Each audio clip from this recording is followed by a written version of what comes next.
Beginning after the end के इस episode में हमें कुछ समय पहले का सीन दिखाया जाता है जहाँ पे बेचारे लुकास विक्स को काफी ज्यादा दिक्कत हो रही होती इन सारे अटैक्स को डॉज करने में, और ये बेचारा ढंग से अपने आप को भी बचा नहीं पा रहा होता और बार बार गिर पड़ रहा होता है। और ये देखता है कि इसकी हालत क्या से क्या हो गई है, और तभी इसकी नजर एग्जिट पे पड़ती है, जिसके बाद ये अपने ग्रुप को भी देखता है जो कि काफी मुश्किलों से इन सभी के अटैक्स को, मतलब कि इस एल्डरवुड के अटैक को मुश्किल से ही डॉज कर पा रहे थे। और इन सब की तरह अपनी भी हालत को देख के ये अपने आप से कहते हैं कि ये मैं नहीं हूँ, मैं तो माइटी विक्स फैमिली से हूँ, जो कि सैपिन के उनकी हाउसेस में से एक है, जो कि जिन्होंने एलिनोर के खिलाफ जीत दिलवाई थी। और फिर कहते इसी बात को सोचते हुए लुकास जो होता है एक बार और वापिस से खड़ा हो जाता है, और आर्थर भी यहाँ पे पीछे से आ रहा होता है, और लुकास अपने आप से कह रहा होता है कि और ये मेरी ड्यूटी है कि मैं जिंदा रहूं और अपनी लीनेज को पास डाउन करूं। और यही सोचते हुए ये अपने स्टाफ को आर्थर के सीने पे रख देता है, और आर्थर कुछ भी समझ पाता या कर पाता उससे पहले ये काफी खतरनाक वाला फायर स्पेल ये आर्थर के ऊपर कास्ट कर देता है, जिसकी फायर की वजह से आर्थर जो होता है काफी बुरी तरीके से उड़ता हुआ जाता है। और इस अटैक की वजह से आर्थर वाकई में काफी बुरी तरीके से उड़ता हुआ काफी दूर तक जाता है, और इस दौरान इस बेचारे के कपड़े भी फट गए होते हैं और ये काफी दूर जाके गिरता है। और वाकई में यहाँ पे इस चमन ने काफी बुरा किया होता है हमारे आर्थर के साथ, क्योंकि इस अटैक की वजह से आर्थर के कपड़े न सिर्फ जले हैं बल्कि उसकी स्किन भी जल चुकी है, और ये काफी बुरी तरीके से इंजर्ड है। और इस चीज को देख के जैस्मिन को एक काफी तगड़ा वाला झटका लगता है, और ये तुरंत ही आर्थर की तरफ भागने लगती है। तो लुकास भी कहता है कि आगे मत बढ़ो, लेकिन जैस्मिन जब नहीं सुनती है तो ये तुरंत ही जैस्मिन के ऊपर भी एक फायर स्पेल से अटैक कर देता है। और क्योंकि जैस्मिन को सिर्फ आर्थर ही दिखाई दे रहा था तो ये टाइम पे इस अटैक को ब्लॉक नहीं कर पाती है, और ये फायर स्पेल वाला अटैक जो होता है जैस्मिन को भी काफी बुरी तरीके से हिट करता है। और इसके साथ ही जैस्मिन भी काफी बुरी तरीके से इंजर्ड होके काफी दूर जाके गिरती है। और जैसे ही एलिजा इस चीज को देखता है तो इसके भी होश उड़ जाते हैं, लेकिन जैस्मिन जो इतनी दूर उछल के गई थी तो ये तुरंत ही एक वॉल सी बना देता है जिससे कि ये ज्यादा दूर जाके ना गिरे, जबकि इस तरफ ब्राल्ड भी काफी दूर गिरा होता है इस इम्पैक्ट की वजह से। और जो एल्डरवुड गार्डियन होता है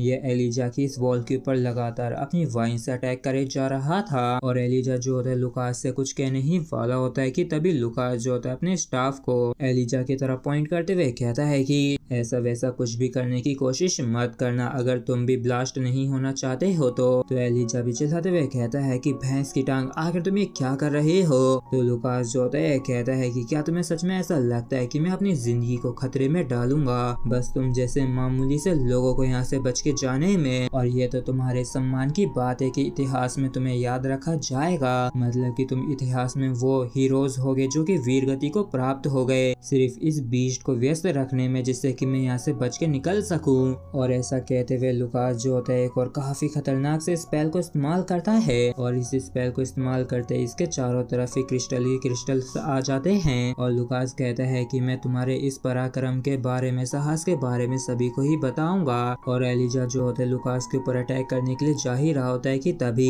एल्डरवुड जो है यहाँ पे अटैक कर देता है, जिसकी वजह से एलिजा दूर जाके गिरता है और काफी बुरी तरीके से भी इंजर्ड हो जाता है। और एल्डरवुड जो होता है इस पे वाकई में काफी ज्यादा गुस्सा होता है क्योंकि ये बार बार वॉल्स को खड़ी करके इसे रोक रहा था। और तभी एलिजा और भी ज्यादा परेशान हो जाता है जैसे ये देखता है कि एल्डरवुड ने अपने एक वाइन स्पाइक से इसके ऊपर अटैक कर दिया है, और एलिजा चाह के भी कुछ भी नहीं कर पाता है क्योंकि ये काफी ज्यादा इंजर्ड जो हो चुका है, इसलिए ये अपनी आंखों को बंद करके मौत को स्वीकार कर लेता है। लेकिन तभी यहाँ पे ब्राल्ड की एंट्री होती है और ये अपनी स्वॉर्ड से काफी खतरनाक तरीके से फायर स्लैश अटैक कर देता है, और एक ही झटके में इन सारी वाइन्स को जला के राख कर देता है। तो इस चीज को देख के एलिजा भी हैरान होता है कि ब्राल्ड असल में इसे बचाने के लिए आ गया है, जबकि इस तरफ हम देखते हैं कि ब्राल्ड जो है ये वापस से पगला गया होता है और ये कहता है कि हे आखिर तुम मेरे यहाँ पे होते हुए इन बच्चों को कैसे बुली कर सकते हो, अगर तूने छठी का दूध पिया है तो आके मुझसे भिड़ना।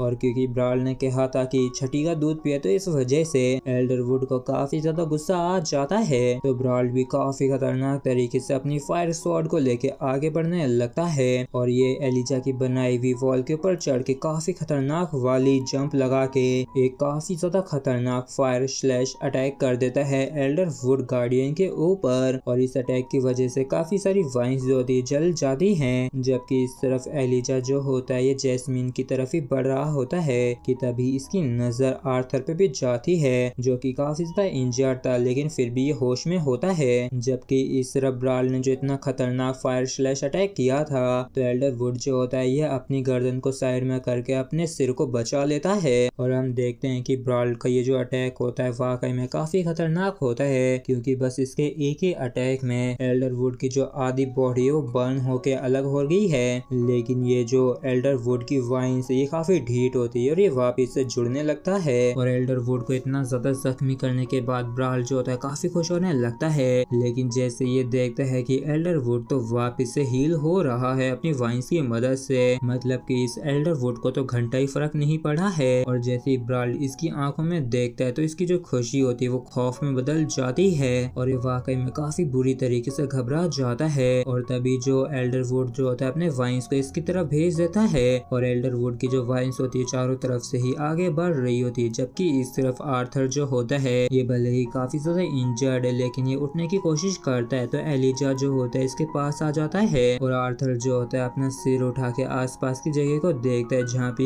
एलिजा को भी जख्मी पाता है। और न सिर्फ इतना बल्कि जैस्मीन भी पास में ही बेहोश पड़ी है। और फिर आर्थर की नजर एग्जिट की साइड भी जाती है जहाँ पे न सिर्फ लुकास ने क्रिस्टल लगा दिए थे बल्कि एल्डर वुड ने अपनी वाइन से भी इस पूरे एग्जिट को कवर कर लिया होता है। जिसके बाद आर्थर जो होता है ब्राल की तरफ देखता है जो कि काफी ज्यादा मशक्कत कर रहा होता है एल्डर वुड गार्डियन के खिलाफ लड़ने में। और इन सारी चीजों को देखने के बाद ये सोचता है कि देख के ऐसा लगता है कि मेरे पास सच में अब और कोई चॉइस नहीं रह गई है, लेकिन क्या मैं उसे इस्तेमाल करने के बाद उसके रिकॉइल को सरवाइव भी कर पाऊंगा। और हम देखते हैं कि आर्थर के मुंह से खून ही खून निकले जा रहा होता है और तभी आर्थर की पूरी बॉडी पे गोल्डन कलर के मार्क्स आने लगते हैं और इससे हमें मालूम चलता है कि फाइनली आर्थर जो है ये अपनी ड्रैगन विल की पावर को इस्तेमाल करने लगा है। और ये जो निशान होते हैं इसके चेहरे पे आ जाते हैं और न सिर्फ इसके आंखों का रंग बदला होता है बल्कि इसके बालों का रंग भी बदलने लगता है। और इस पॉइंट पे हमारा आर्थर जो है ड्रैगन अवेकनिंग के फेज 2 का इस्तेमाल कर रहा है जो कि वाकई में काफी ज्यादा स्ट्रॉन्ग है। और इसी के साथ फ्रेंड्स हमारा एपिसोड यहीं पे खत्म होता है।